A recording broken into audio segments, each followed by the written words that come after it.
Good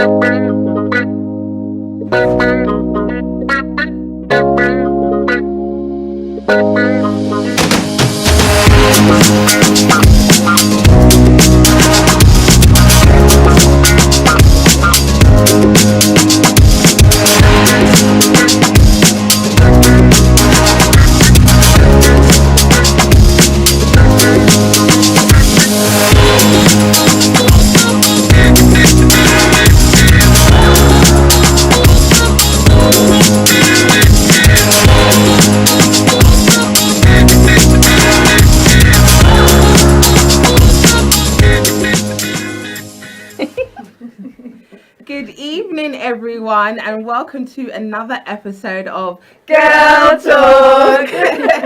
Welcome.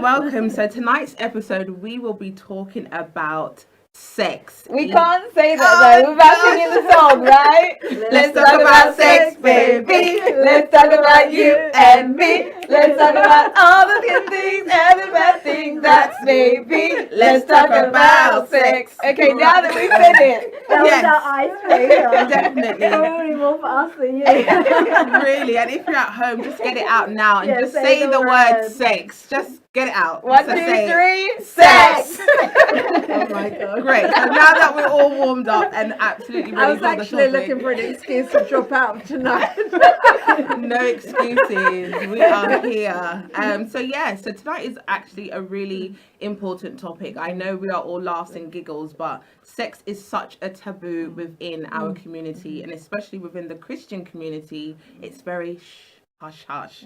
Okay, so tonight we'll be exploring all the different experiences that we have sexually and how it affects our behavior and influences our decisions every single day. So I will start off by introducing myself. So if you don't know who I am Stacey. I am a qualified counselor. I'm not a sex specialist. I'm not a sex therapist, okay? But I'm in here in the capacity of host, and I will be helping to facilitate the conversation. So we have Danny. Hi everyone, welcome back to another episode of Girl Talk. As you know, we keep it super real and we bring you all the most relevant and real topics. And then we have Sarah Jane, SJ. I'm definitely not a sex therapist and I'm definitely not a sex specialist, but I'm going to be also hosting this, and we're excited to break open the conversation today. Girl Talk is all about addressing those unspoken issues, placing them on the table and making them real issues. So I'm excited about today's conversation. Hi everyone, I'm Erica. It's good to be on the show again tonight. Like I said, I was trying to find a way out. I was sitting upstairs thinking, oh my gosh, how can I get out of this?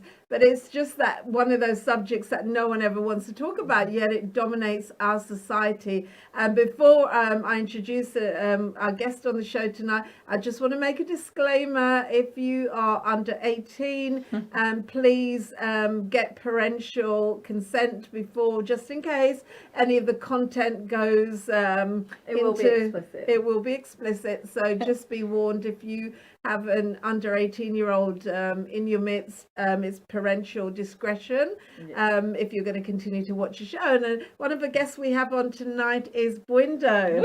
Do you want to introduce yourself? I'm Bwindo, come from Zambia. Basically, as we are talking about sex today, I'll be coming across from a cultural point of view and the influence it brings. so she's not a sex therapist either. None of Just us a are. disclaimer. But I mean, I guess if anybody does need a sex therapist, please jump in my DMs. I'm happy to refer you to a few people that I do know. So let's not leave add that to the list. let's not Look leave around. anybody stranded in case they do need that support. So Okay, so let's obviously, it's such a broad subject that we are talking about tonight. And I think, you know, one of the reasons why we really wanted to talk about this is that you can go from so many different angles. My mum said, you know, sex is in our society, it's in our day-to-day. We see it everywhere we go, you know, on billboards, on posters, on adverts, on TV, on social media. Sex is literally thrown in our face 24/7. But yet we still find it a taboo to talk about. It's still something that is not spoken about freely, especially in particular cultures.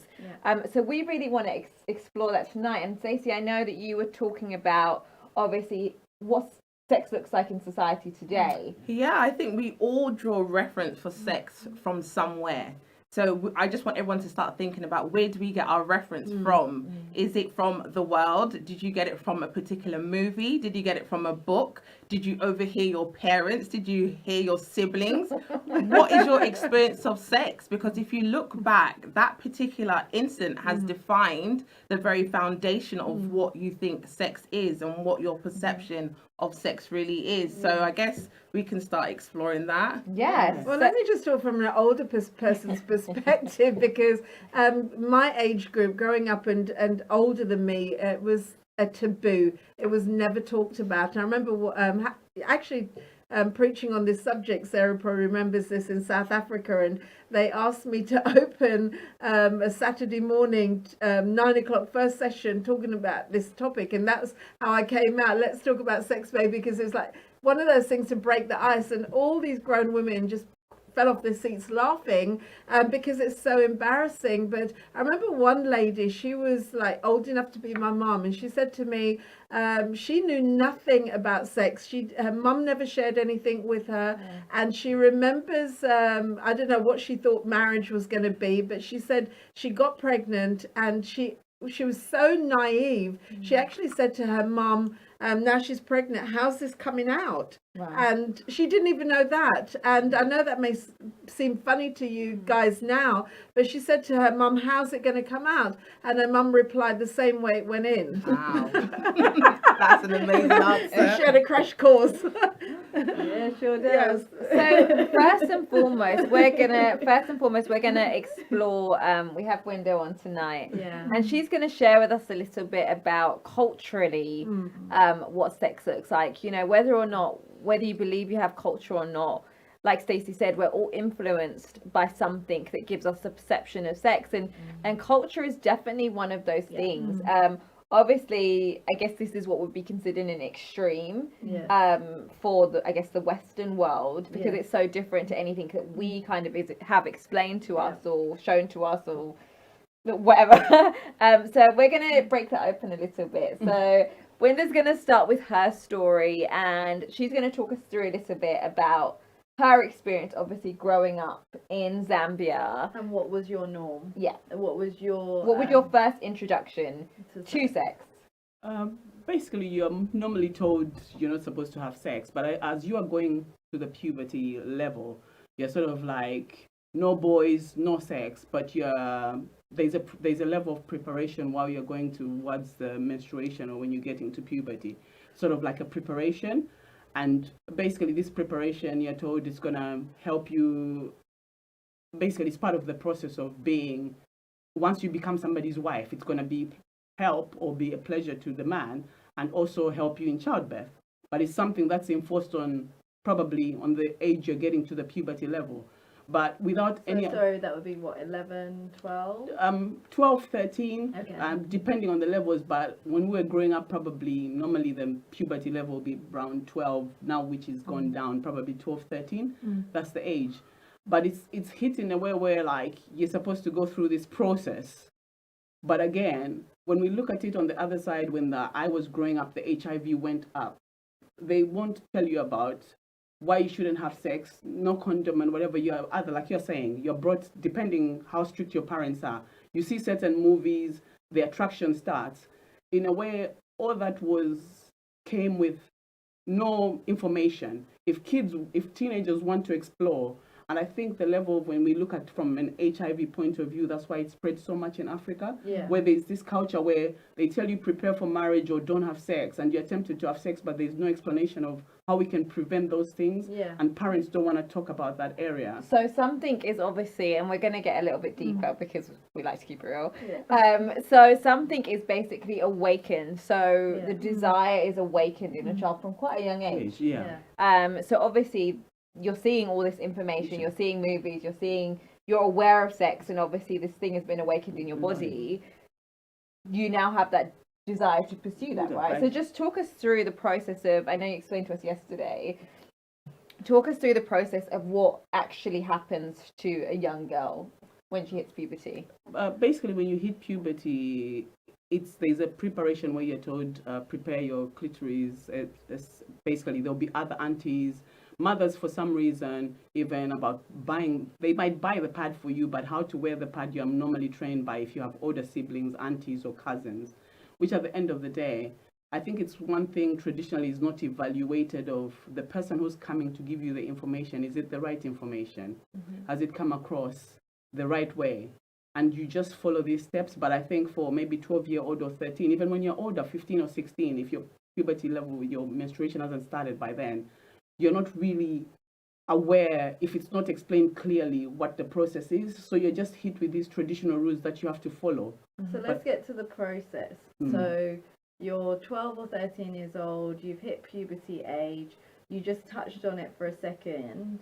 So there's a process which is to prepare as a woman for me to be in a position where you said to be better for childbirth and to be better for marriage. I need to prepare what? Say it like it is. Say it, we're on Girls Talk, let's just get it out. So what do you need to prepare? Basically, apparently your clitoris should be a certain length. So you are within a period of time, whether months, and there'll be somebody coming either to inspect you as family member that should happen. But this is the process. They don't question by doing that. What are the other side effects?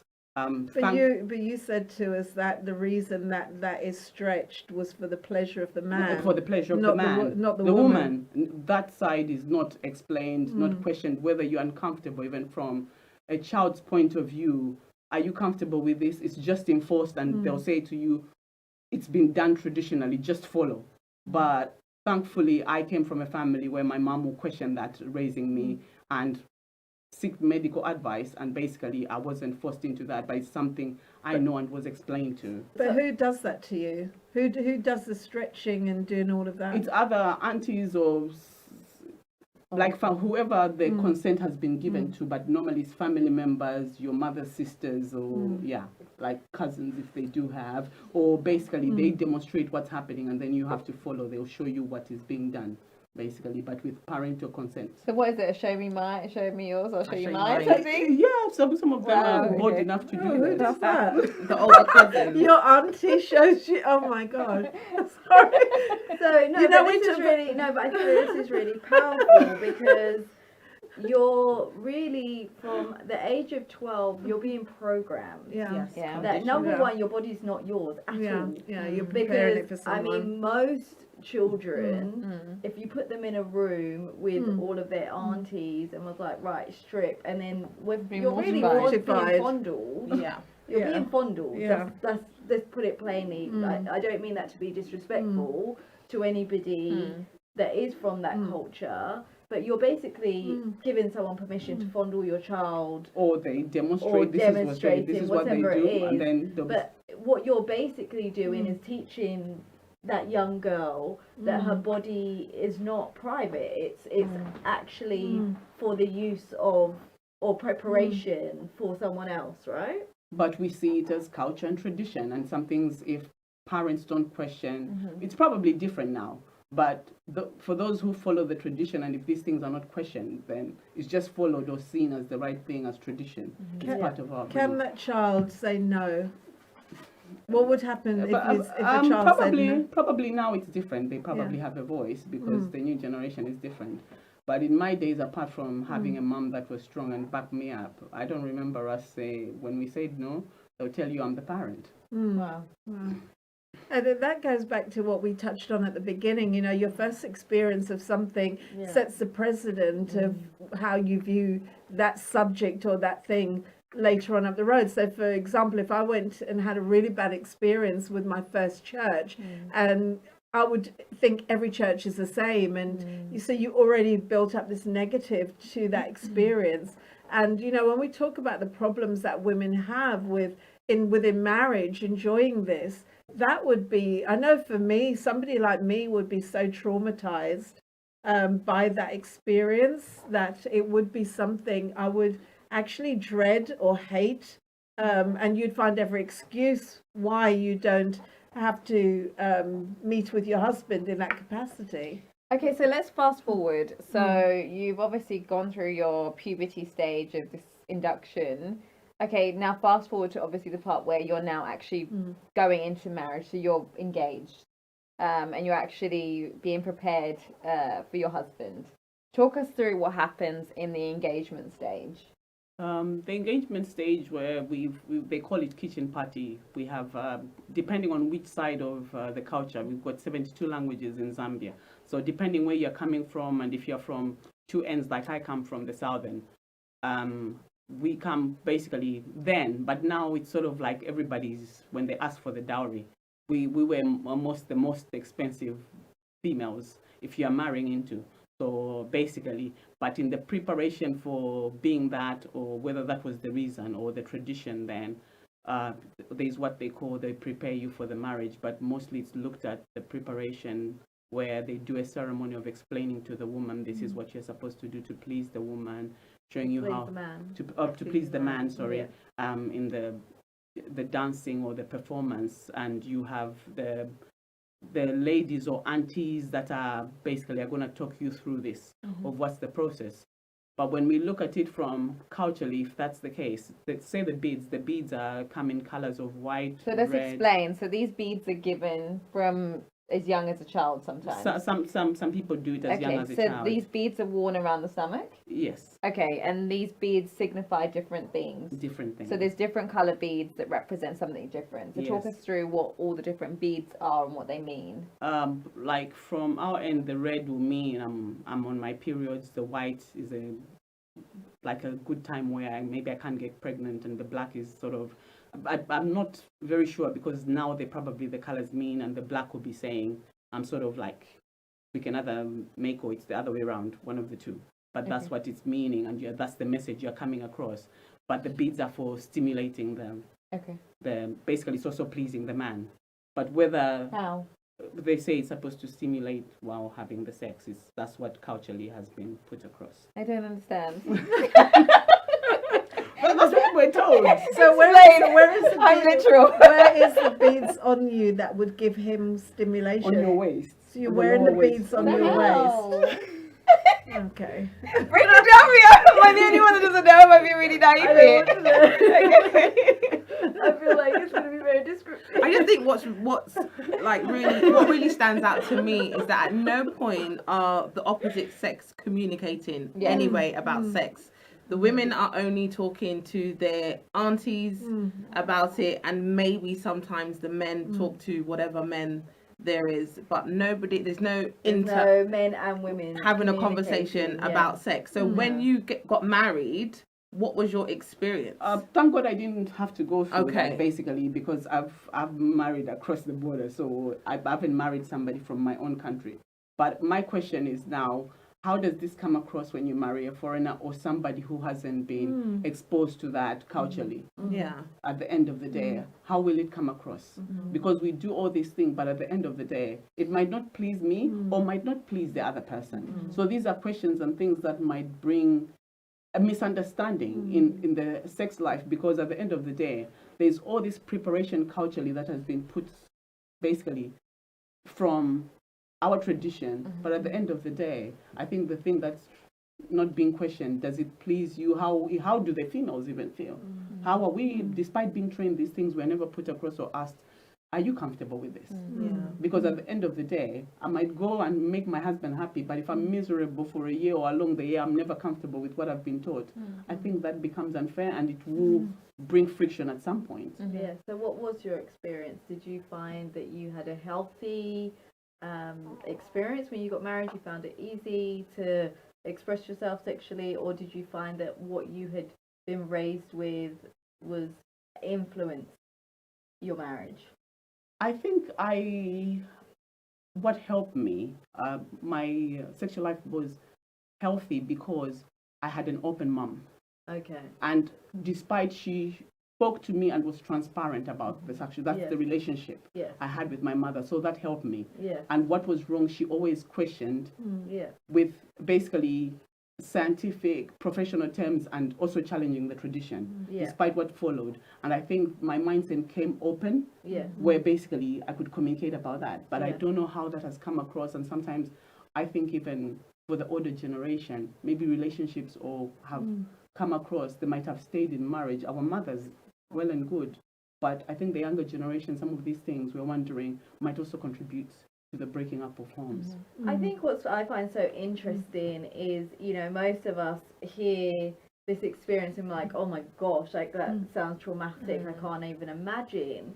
But if we actually take it apart in terms of the very kind of foundation of why it's being done, all of these different things, sexual positions being stimulated and you being taught them and all of those things, if we bring it back to the Western world, we're not that far off of it. We may not be in a room with aunties and the village mastermind, whatever, but we have TV and music videos and movies that are basically schooling us and almost pressuring us as women, and depending on what you're exposing yourself to, like you said, Stacey, we're being climatized and taught that this is what sexuality looks like. And I think that it's so important that we are having these conversations, because I feel like there's such a false narrative that is being presented today, and there's not enough conversations to keep it real. Whether you come from, and I think that what you were saying, Stacey, is depending on what your experience was.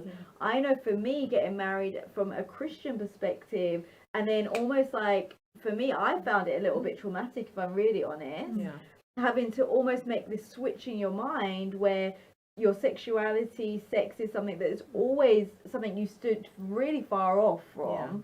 And then it's literally, if you think about it logically, it's really weird. Your wedding day is maybe, by the time you actually get to the aisle and everything else, is maybe like 8 to 10 hours. And then it's like, you go home with this man, you've never been home with a man before. And it's like, okay, I mean, I was playing with my phone, like in my wedding dress, just playing with my phone.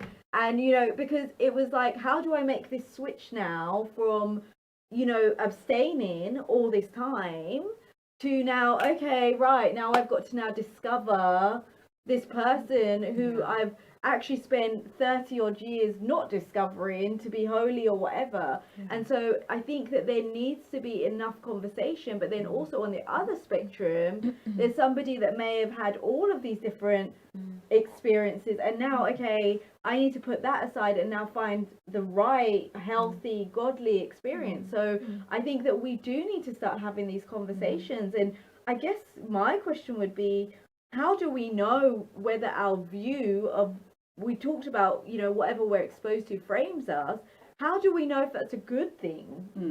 Does that make sense? Because like with Brenda, if she'd never left her culture, she'd never had a mom that spoke out against it, that's all that she would know. And so how do you know that what I know is not normal? I guess you're I think for the experiences, and I think for a personal experience, I'm going to talk from a personal experience first, not from a professional one. So my personal experiences, I was not born again Christian. I wasn't born into the Christian standard family. So for me, I was exposed to pornography from a very young age. And for me, being able to stimulate myself with the clitoris, let's just put it for what it is, when I got married, to be able to receive an orgasm or stimulated by penetration, I couldn't. It was so difficult because I've spent all these years in the world stimulating myself, knowing how to please myself, knowing how to look after myself, that when I now got married, it was like he couldn't do what I knew how to do for myself. So then there again, it's like, how do we now talk? How do we have a conversation about what it is that I expect from him or what he expects from me? So for me, I think the beginning or the foundation of it is, what agreements do we have when it comes to sex? I definitely believe when it comes to marriage, we're no longer, okay, I'm this woman and he's this man coming together. We're now supposed to be one. So we have to come to a level of agreement, consensual agreement about, okay, what are we going to do in the bedroom? Okay, and communication is really important. How do we communicate that also is really important, and the expectations that we have. Premarital counseling is the best place to explore those expectations, Yeah. not once you're now in the bedroom now. Yeah. Okay. But I think that for someone like myself that was getting married from a very Christian perspective, if you had said to me, I'll give you £1 million right now, tell me what you expect, I have no idea. Yeah. Do you get what I mean? Because I think that when you have explored your body in that way, you can communicate that and say, oh, you know, But I think Left, right, yeah, but I think what whatever. you're saying, Sarah, there's nothing wrong with coming from a perspective of not knowing. Yeah. yeah. I think the world teaches us that you must be have had a past, or you know, you have to have all this history in order to make you good at sex, basically. Yeah. When I don't think that's the case. I think that's where the communication comes in, and it's very much, you know, it's something that you learn and you grow in together. And I think just as much as you put effort into, you know, managing your finances, or, you know, having effective conflict resolution, or whatever areas of your marriage, I think that the area of sex is really played down in marriages. And I think that a lot of couples don't give it enough focus. They don't give it enough attention. Yeah. And I remember when we were growing up, Yeah. when we were younger, and we would go to women's retreats or women's meetings, and you know, sex was always portrayed to us as being like this chore, this duty that as women you just basically have to just, you know, just do, you know, as a woman. But that was portrayed from the individuals that were at the retreat, not Yeah. what's being taught. Not what Yeah. was being taught, Yeah. but obviously these are people's personal experiences. It was Yeah. always spoken about Yeah. as though it was never something that women wanted. It was Yes. something that they had to comply with. Yeah. That was the feeling, you know, Yes. right or wrongly, that, Yeah. that whether they realised it or not, that a lot of women were portraying to the younger girls Yes. coming up. But that And it was would it'd come in the forms Yeah. of, oh, you know, say that you've got a headache, or wear a onesie that zips up to your neck, you know, everything basically to not initiate. But Yeah. that was down to, like, you know, we don't know what their personal Yeah, of course. experiences Yeah. were. But that So also it- can come probably from, like you say, if you've come from a tradition, or you're thinking, what is the man going to think of me? Yeah. At the end of the day, if I have questions, especially with our black culture Yeah. background, Yeah. at the end of the day, you coming across and having, oh, this detail Yeah. probably can be Yeah. taken wrongly, depending on our age, unless they are, they've been brought up, maybe born here. But if they are very cultural and you see they come from a cultural background, I think there'll be the hesitation of thinking, if I come across, maybe a lot of women are going through, if I come across and ask the details over this, and they live the years, they might produce children.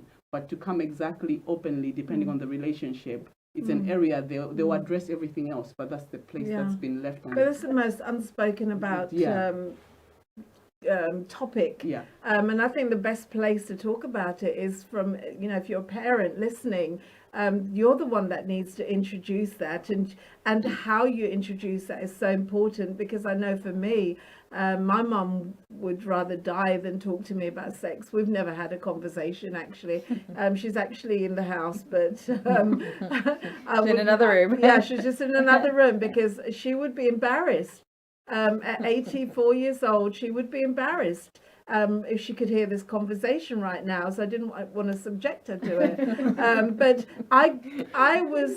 it was an unspoken thing, but I was embarrassed about it, because she made me feel it was something to be embarrassed about. So it was that something to be ashamed of. It was something you didn't talk about. It was a shameful thing. I grew up in an era where if girls were that way, you were regarded as, you know, sluts or whore, or, you know, promiscuous. So a good girl never talks about that. A good girl never, this is something that's never talked about. And it just, that silence carries over into your marriage, where it goes to where you get married now, and you're still not talking about it to the person you're actually being intimate with. And so we're guessing and we're fumbling around in the dark. And, you know, even now, most of you wives, how many times have you told your husband how well he performed? You know, I'm so sure some of you probably falling off your chair right now, but, you know, just communicating. If he's not doing it right, you've got to say, Yeah, but I the think poor that, guy is no, but I from think we have to break the stigma that sex Yeah. is just for men's pleasure, Yes. for men's Yeah. gain. I Yeah. think Sex is designed for both. It's actually okay for you women to actually enjoy it. It's And designed instigate it. for you to enjoy it. It's designed. You can initiate. Don't wait for him to be the one. Yeah. We hear the stories. He's like an octopus in the bed. We've heard, but you be the octopus. But in saying that, I remember when I married my husband, and he wasn't an octopus, and he wasn't trying to So what's wrong molest with you? me every waking hour of the day. I was like, oh my gosh, like, is there something wrong or Yeah. whatever? And he Yeah. just wasn't perverted. Yeah. No, but And I think that's no, but I think that for me, I think it's really, I think that there has to be understanding, and I think there has to be a sisterhood Yeah. that is formed where I feel like, for me personally, my experience, I said to some women, why didn't you tell me? Why didn't you talk? Because you left me out there. Do you get what I mean? And I think that, why do we do that? Like, why do we get married? And it's like, and I'm not saying now everybody should sit down and have a committee. Get a But, group you know, of aunties. No, I do. Like, Dupe will tell Some you. healthy Ulrika women. will tell Yeah. you that I will be like, come sit. Like, do you get what I mean? Yeah. Are you okay? Do you have any questions? It's not that I'm now getting into your business, but I think that there needs to be a level of, like, come to one side. Are you prepared? Are you okay? Yeah. This is what you could possibly expect if you have not been in this realm before, or whatever, and create a sisterhood, because I feel like this is kind of like, okay, walk down the aisle, good luck with that, and no one looks back, and everybody's kind of silently managing this in whatever spectrum they are in, trying to navigate it. And I think it's making this conversation really normal, really healthy, and really just something that we do on a normal everyday basis. There's a word you said, molestation, and I know from experience with ministering to women that a large majority of women have experienced some kind of molestation during their growing up. And sometimes if that's not actually dealt with, if that's not actually overcome, then that experience with your husband feels like molestation. So this is probably why a lot of women are not enjoying it or not being more open, because that's like a wall, that's like a stumbling block, because that every time in your subconscious that triggers, it's like, instead of enjoying it and relaxing, you feel like I'm being molested all over again. And your husband doesn't understand that, especially if you've never spoken up to him about an experience that you've had. He doesn't understand what you're feeling, and he doesn't understand maybe that you're not really engaged in what you're actually doing together. And so he can perceive that as rejection. You're not attracted to him, etc., etc. So I would encourage you, if you have ever experienced any kind of molestation, you need to, number one, go to God with it, because you need him to heal you on that.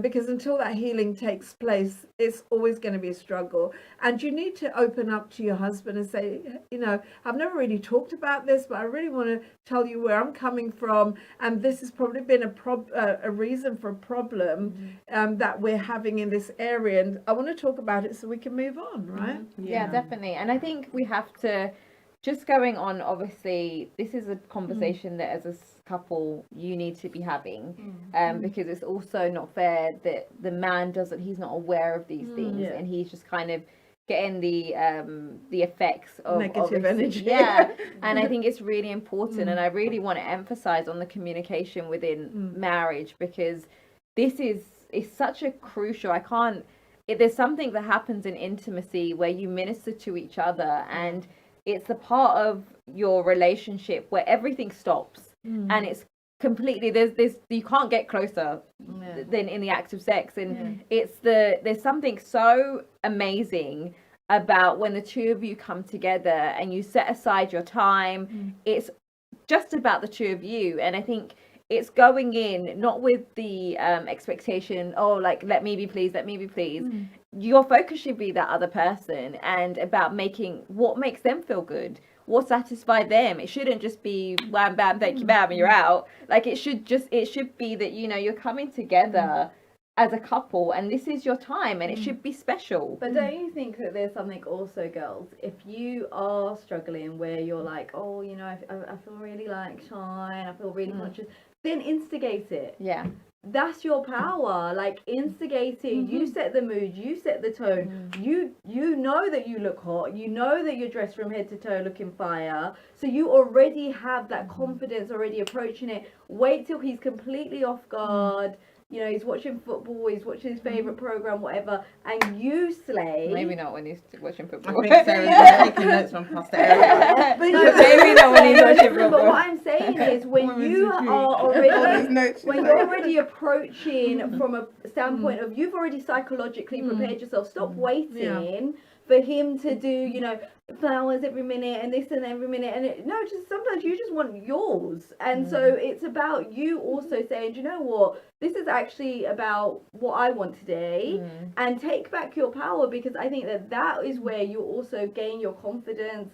I think that's when you also start enjoying the experience a lot more, because if you're always waiting, and it's almost like, oh, are we gonna just watch TV, or is he gonna, you know, reach over? You're almost like this, like you're tense and But you're there's waiting. there's another side to Yeah. that, because I remember you coming to me one time and you said to me, you know, I've given all this kind of advice, you know, dress up in the thigh-high boots and swinging from the chandeliers, and you said, you know, in the culture of your husband, that was not welcomed.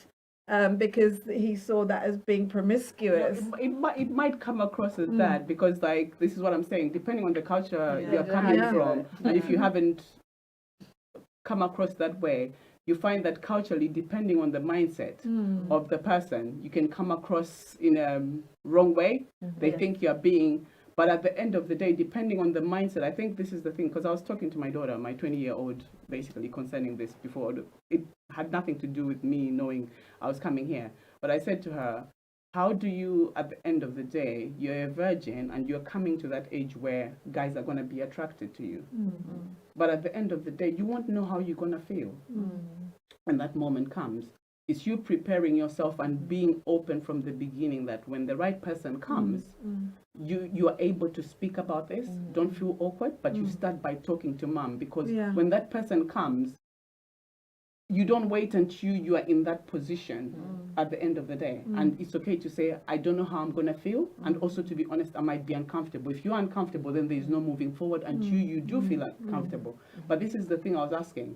If I take myself back, how do you actually know? Like you were saying, Sarah, how do you know how you're going to experience? Well, that's the thing. I didn't. How And so do you for me, know? what that looked like was lots and lots of tears, lots and lots of feeling very guilty that this man is now stuck with me for the rest of his life. Guilty? And, Why? yeah, because I was like, I don't know what I'm doing. I don't really want to do it. And I was just like I said to my husband, he's probably going to die, like, watching this. I was like, we're not doing that again. And I have no idea why anyone would commit a sin to do that. I was like, that's not happening again. Because I was like, that's horrendous. I don't want to do that.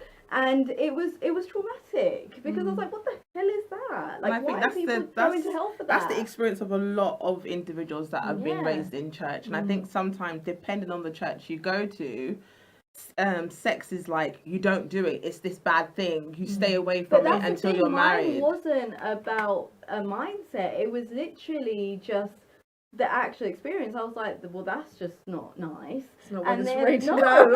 that does not look like the movie. And then I was like, you know what saved me was, like, I knew what type of wife I wanted to be, and so I was like, come on, Sarah, like, you've got this. So what or did you do whatever. to make back the into it. transition? Why is it all about me? You made it about you. So what did you do? I had to. Oh God. So for the young girls that are you out put there, yourself I know there. the girls coming up behind you, they've recently gotten married and they're feeling the same way as you. What would you say to them? Okay. Well, I had to talk. One of my friends, I won't name her, but one of my friends said to me, "Whatever you do, be honest, because men." Whatever they think is right, they will just keep pressing that button, and you're going to be stuck with that for the rest of your life.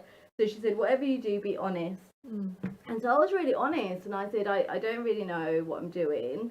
And you know, I thank God I had an amazing husband that was like, you know what, I didn't marry you for this. Like, there's no hurry. We've got the whole of our lives. And it was really me having to really just, it was really about me. And that's one thing I learned. And that's why I'm saying, if you will learn to instigate, if you will learn, because I realized that it wasn't actually him and it wasn't actually the act. It was when I mentally could actually go, all right, Get in like the game. like this is me, this is actually a part of who I am, and it's actually fun to explore this side of myself or whatever. So I think a lot of it was just mental, Yeah. and me actually succumbing to this new side and discovering this new side. And I think that the world teaches you that the only way to do that is by self-gratification. And so I think it's very frustrating. It's like almost like two people speaking two different languages trying to communicate. It's like, I don't know how to say to you because I don't understand myself. And so it was just literally about me releasing, letting go, relaxing. And, you know, thank goodness I had girlfriends as well or whatever. Like, I had one friend where they didn't consummate their marriage for like 5 days. She was just like, no, like, we're out, because she was like, no, that hurts. Like, I'm not doing that. Wow. And so, you know, but fortunately she had a friendship circle where she could be like, you know, we giggled and we laughed or whatever. But I can only imagine if she'd been by herself in that situation. That's actually really sad. Yeah, It's and really I traumatic and love really the fact that scary. you said your friend said just be honest. Yeah. And I think that's something that we always explore with clients. There is such a liberty and a freedom in telling the truth. Yeah. So whatever you're stuck with, whatever you're struggling with in the bedroom, talk about it. Yeah. In our culture, we tend to silence. Yeah. We're shamed. We don't say anything. We Yeah. go inwards. We don't, you know, bring up the topic again. And then the conditions or the issues just continue to escalate and build. But the moment you talk about it, the moment that you release all those fears and those anxieties, Yeah. you feel such more a sense of freedom Yeah. to now, okay, let's embrace Yeah. this next stage of our marriage. Yeah. You know. So let's talk about what is acceptable in the confinements of marriage, because there's a lot of things that kind of float around. You know, is oral sex okay? I've heard both sides. You know, some women think it's disgusting, some men think it's disgusting. You know, some people are all for it. Some people use sex toys in the bedroom. Some people believe in anal sex. Like, there's a whole host of different things, and we're keeping it really real. gone out there.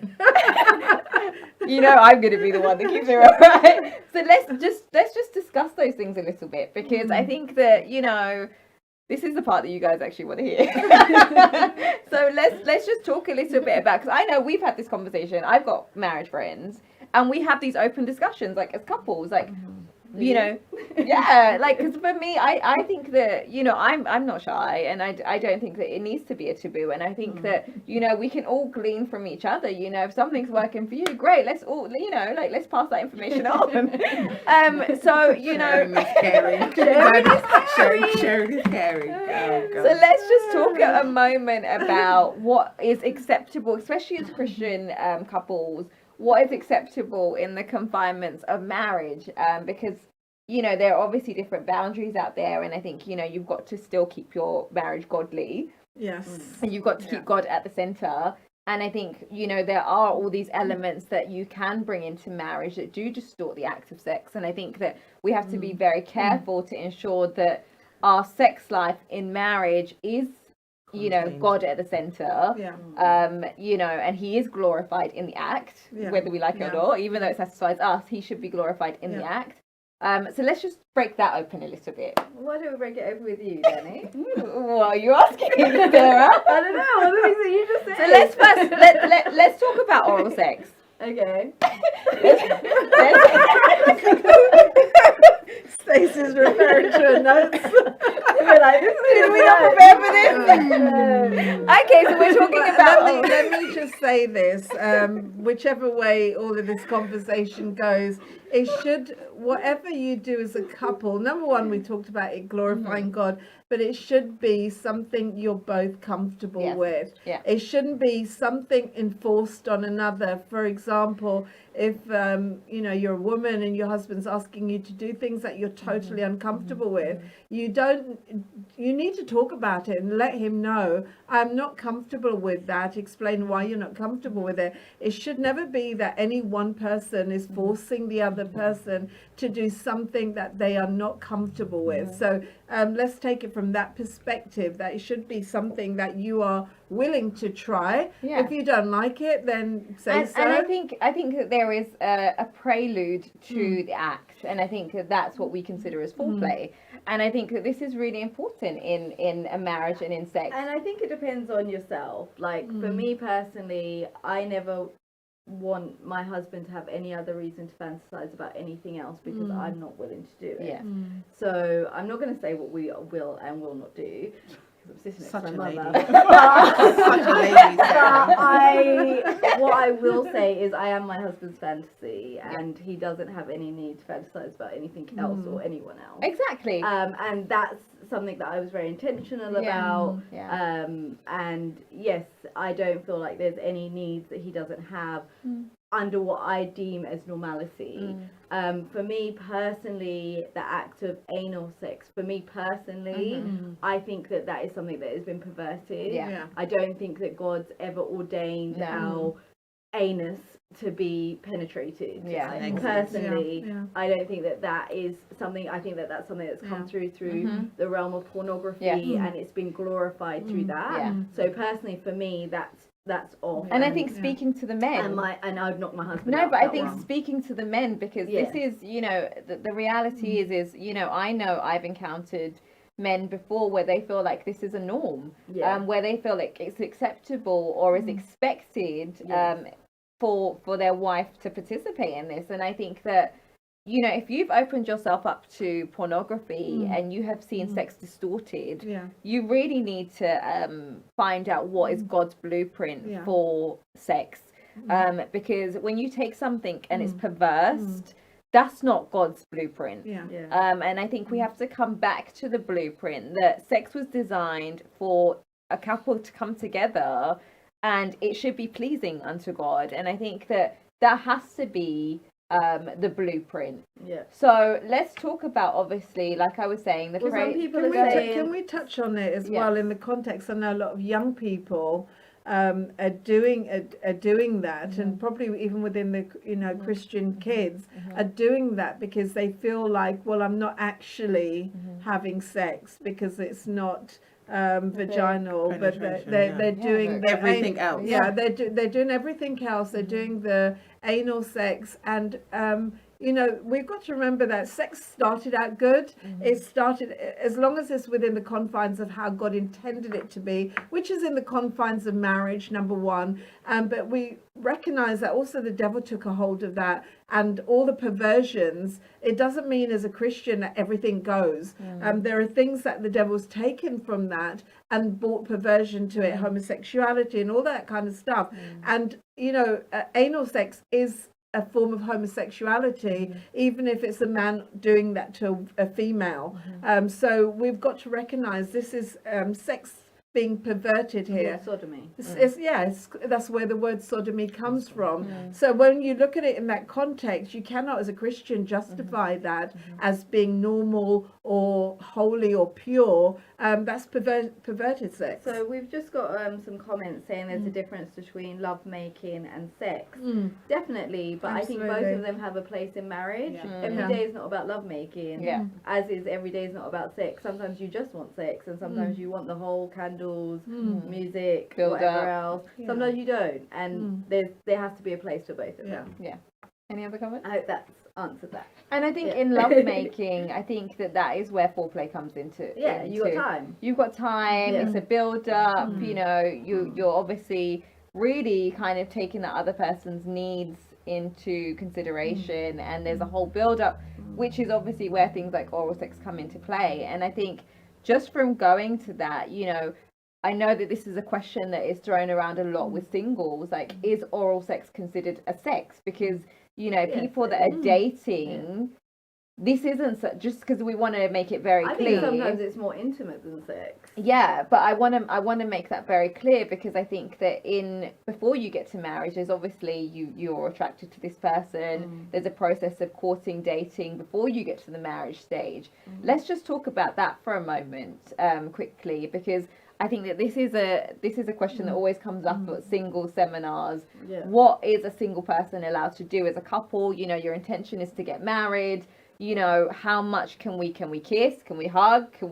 And I think we need to make that clear. Can we fondle? Can we participate in oral sex, because it's not actually penetrative sex? Like, I think we need to make that very clear. I think it depends on your past experience, because I know for some people they won't even kiss. That wasn't my story, but then I didn't have that experience, so that wasn't a trigger for me. But for some people, that act is enough to send them over the edge. They won't be able to stop.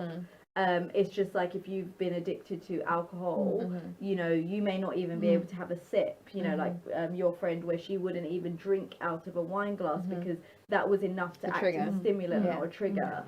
For some people that have never, like, I don't drink alcohol, I don't like alcohol, you could put a whole bottle on the table and that's not gonna, you'll be lucky if a glass gets finished. And I think it's exactly the same. We have to be honest with ourselves, like, don't be in denial. And also, what story do you want to tell?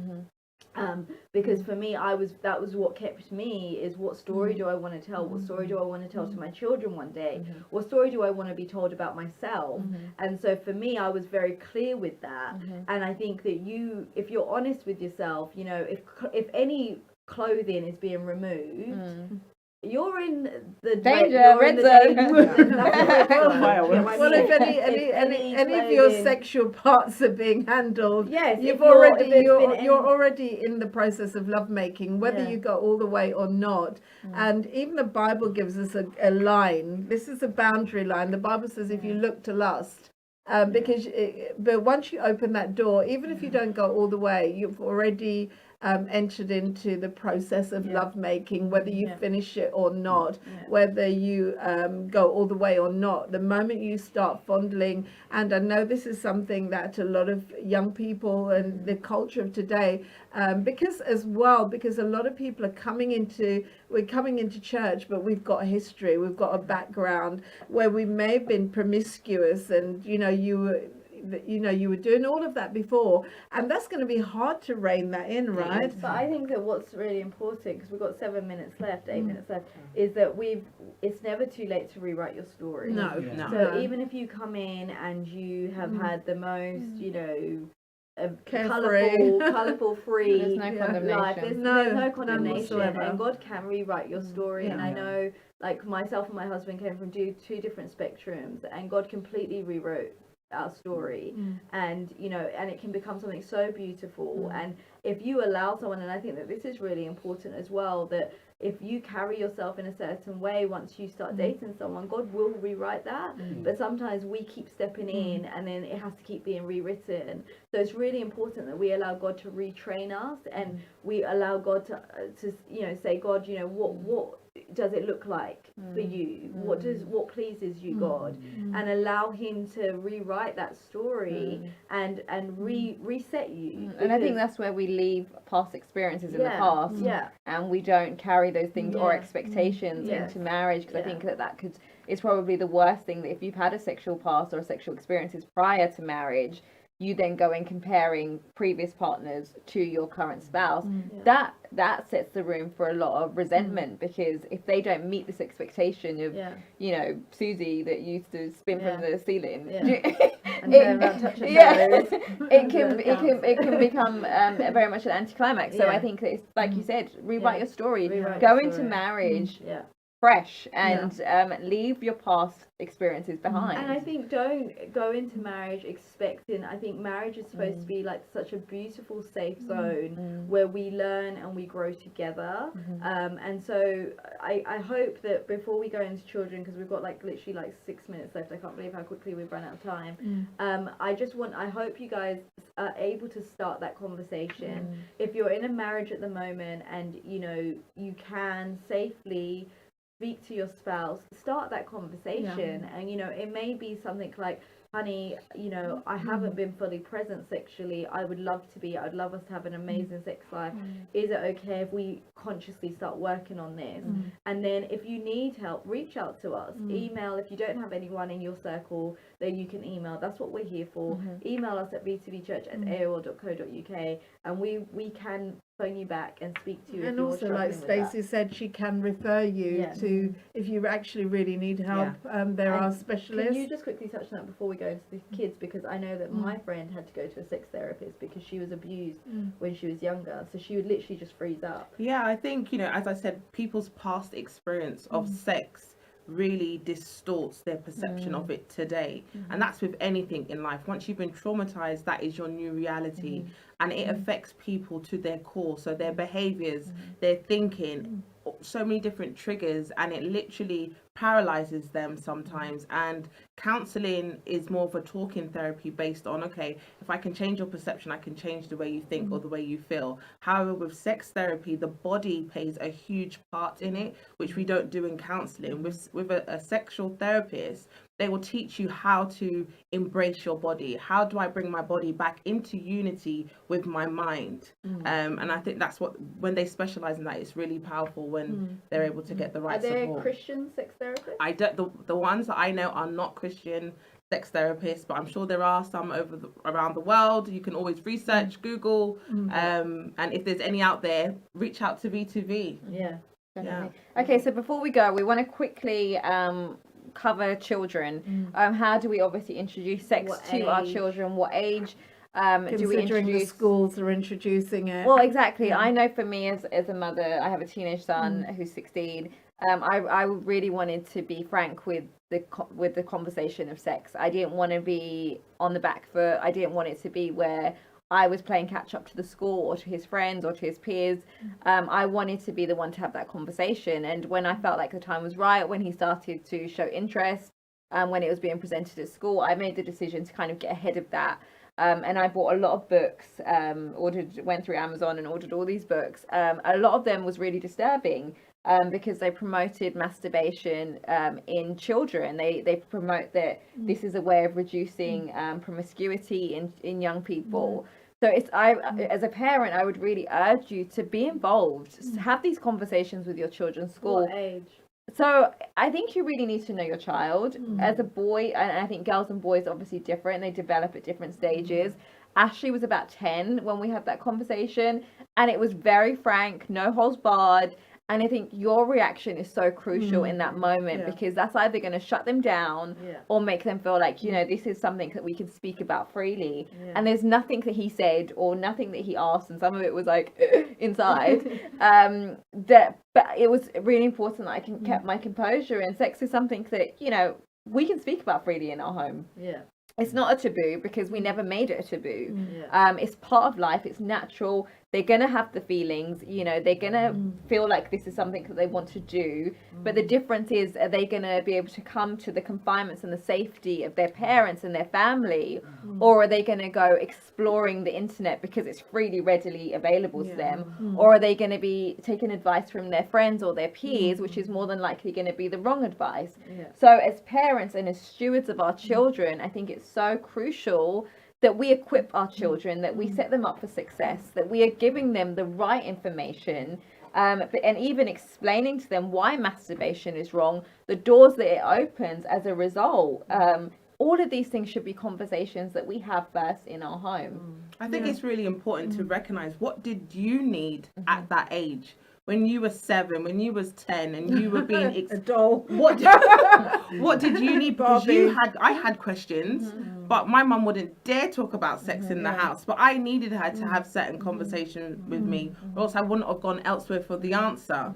So recognize that there was once a child in you, and see that in your child. But I think it's also recognizing the times that we're living in. Oh yes. What once was when we were children is changed. very different. Yeah, so to as what I our said, it's children- good when you now get in communication with the schools, as we were talking about. What is the school's curriculum? Primary school and secondary school. What is That's actually really- being taught to your child. That's really important that you go and find that out. What is the curriculum? Yeah. What are they talking about? This, because we don't get involved in that, and you need to know as a parent, because if it's something that they're going to talk about that you're not comfortable with, your child knowing, you may feel your child's too young for this. You need to know the curriculum so you can And be their advocate. Yes, Yeah. absolutely. Definitely. then- Like yeah, what you're saying, basically, you find, because I was in the school for almost 10 years, the Muslim, we might know the culture, and you find ordinary parents and Christian parents, they don't come and take out, but Muslims, for a fact, they take out of the class. Yeah. And they Yeah. won't question, they just come and tell the head teacher all these topics, whether all the way to year 7,